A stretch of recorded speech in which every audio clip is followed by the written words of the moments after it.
స్టేట్‌లో సీబీఎన్ గారి గవర్నమెంట్ ఎలా ఉందండి?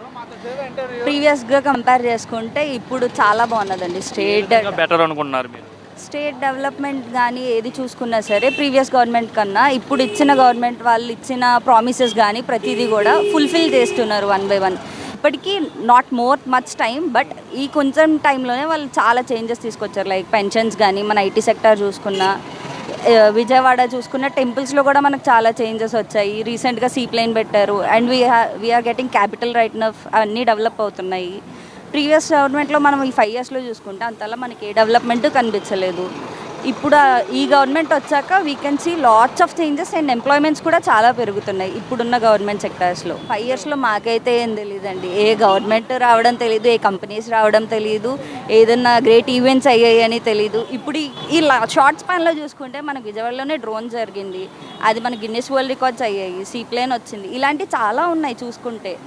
కానీ లాస్ట్ 5 yearsలో ఒకటి కూడా నాకైతే అసలు ఏదీ తెలియదండి 5 years జరిగిన దాంట్లో.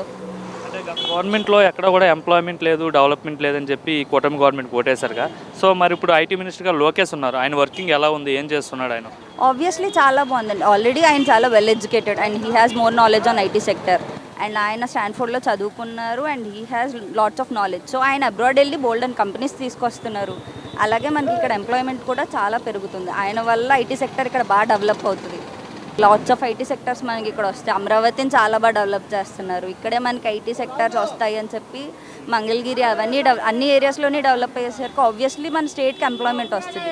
స్టూడెంట్స్ బయటికి ఏ స్టేట్స్కి వెళ్ళడం అనేసి ఈ స్టేట్లోనే మనకి ఎంప్లాయ్మెంట్ ఉంటే బయటకు వెళ్ళాల్సిన అవసరం ఎవరికి రాదు కదండి. అంటే గత గవర్నమెంట్లో మన వాళ్ళు ఎక్కడికైనా బయట స్టేట్స్కి వెళ్ళాం, మీ స్టేట్కి క్యాపిటల్ లేదని చెప్పి ట్రోల్ చేసేవారు. మరి ఇప్పుడు అమరావతి ఏకైక రాజధాని చెప్పి బాబుగా డెవలప్ చేస్తున్నారు దాన్ని. అంతే కదా. ఇంతకు ముందు ఎక్కడ చూసుకున్నా మనకు ట్రోలింగే కనిపించేది. మన సీఎం మాట్లాడేది ఏది కూడా పర్టికులర్గా ఉండేది కదా. మీమ్స్ వేసుకోవడమే. మన సీఎం మాట్లాడేవన్నీ కూడా ఆయనకు పేపర్ లేకపోతే ఏమీ మాట్లాడలేరు. ఆయన పేపర్ని చూస్తే ఆయన మాట్లాడతారు. ఇన్ కేస్ ఆఫ్ పేపర్ లేకపోతే ఆబ్వియస్లీ ఆయన మీమ్స్కి తప్ప దేనికి ఉండేది కాదు మనకి. అదే ఇప్పుడు మన చంద్రబాబు దగ్గర చూసుకుంటే ఆయనకి చాలా నాలెడ్జ్ ఉంది. ఆయన మాట్లాడేది ఏది కూడా he doesn't need that scripted. He had lots of knowledge on that. మన ఐటీ మినిస్టర్కి కూడా అంతే. ఆయనకి బోల్డ్ అంత నాలెడ్జ్ ఉంది మన ఐటీ సెక్టర్ మీద. ప్రజలకు ఏం కావాలన్న నీడ్స్ తెలుసు వాళ్ళకి బేసికల్గా.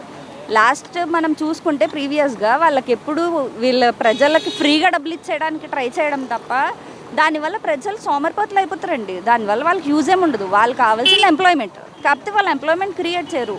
ఓన్లీ ఫ్రీ అమౌంట్, అది అందరికీ రాదు, ఇచ్చామన్న పేరుకే. సో దానివల్ల డెవలప్మెంట్ ఉండదు స్టేట్కి. ఫ్యూచర్లో ఈ గవర్నమెంట్ ఉంటేనే మన స్టేట్కి మంచిది. ఇంకా మళ్ళీ వస్తుందంటారా గవర్నమెంట్? డెఫినెట్గా ఇట్ షుడ్ కమ్. ఫ్యూచర్ స్టూడెంట్స్కి కానీ ఎంప్లాయ్మెంట్కి కానీ ఎవరైనా బాగుండాలి ఫ్యూచర్ అంటే ఈ గవర్నమెంటే ఉండాలి. మెజారిటీ ఆఫ్ యూత్ ఎవరి సైడ్ ఉన్నారు? చంద్రబాబు సైడ్ ఉన్నారా, జగన్మోహన్ రెడ్డి సైడ్? ఆబ్వియస్లీ చంద్రబాబునండి. ఎవరికన్నా కావాల్సింది స్టేట్ డెవలప్మెంట్, ఎవరికన్నా కావాల్సింది స్టేట్ ఎంప్లాయ్మెంట్.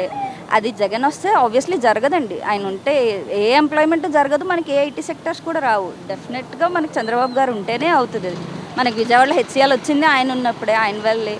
అలాంటి ఏదైనా సరే ఆయన ఉంటేనే అవుతుందండి. అంటే జగన్మోహన్ రెడ్డి అంటున్నాడు, నువ్వు 5 నెలల పాలనలో ప్రజలు విరక్తి పొందిపోయారు, అసలు ఏం బాగోలేదు, చంద్రబాబు నాయుడు రాష్ట్రాన్ని నాశనం చేసేసాడు, మహిళలపైన దాడులు జరుగుతున్నాయి, నా హయాంలో అంతా బాగా జరిగింది, ఎక్కడ కూడా దాడులు లేవనేసి ఆయన చెప్తున్నారు. ఆయన ఉన్నప్పుడు ఎన్ని జరగలేదండి. జరిగినట్లకి ఆయన ఏం చేశారండి? ఆయనే డమ్మీవి బోల్డ్ క్రియేట్ చేశారు.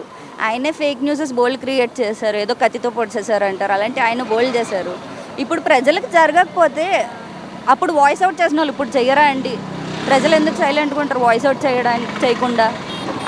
ఆయన చెప్పాల్సిన ఆబ్వియస్లీ అపోజిషన్ కాబట్టి ఆయన చెప్పుకుంటారు అంతే. అంతకు మించి చంద్రబాబు గారు చేసేది అందరికి కనబడుతుంది కదా డెవలప్మెంట్. గవర్నమెంట్లో ఉన్న ఐటీ మినిస్టర్కి ఇప్పుడున్న ఐటీ మినిస్టర్ లోకేష్కి డిఫరెన్స్ ఏంటంటే ఏం చెప్తారు? నాలెడ్జ్ అండి. ఆయనకు లేదు, ఈయనకుంది, అంతే తేడా.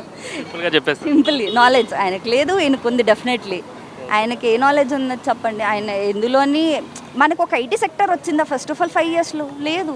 కానీ ఇప్పుడు మనకి ఈయన అబ్రాడ్ ట్రిప్స్కి వెళ్తున్నారు, వెళ్ళి అక్కడ కంపెనీస్తో మాట్లాడుతున్నారు, మనకి ఇక్కడ ఐటీ సెక్టర్స్ వస్తున్నాయి. మనకి మెయిన్ గవర్నమెంట్ లాస్ట్ 5 yearsలోని ఏ కంపెనీకి సపోర్ట్ చేసింది? ఉన్న కంపెనీలు వెళ్ళిపోయాయి. అలాంటివన్నీ ఇప్పుడు వస్తాయండి. స్టేట్ డెవలప్ అవుతుంది మనకి. ఖచ్చితంగా ఈ గవర్నమెంట్ ఉంటే స్టేట్ డెవలప్ అవుతుంది డెఫినెట్లీ.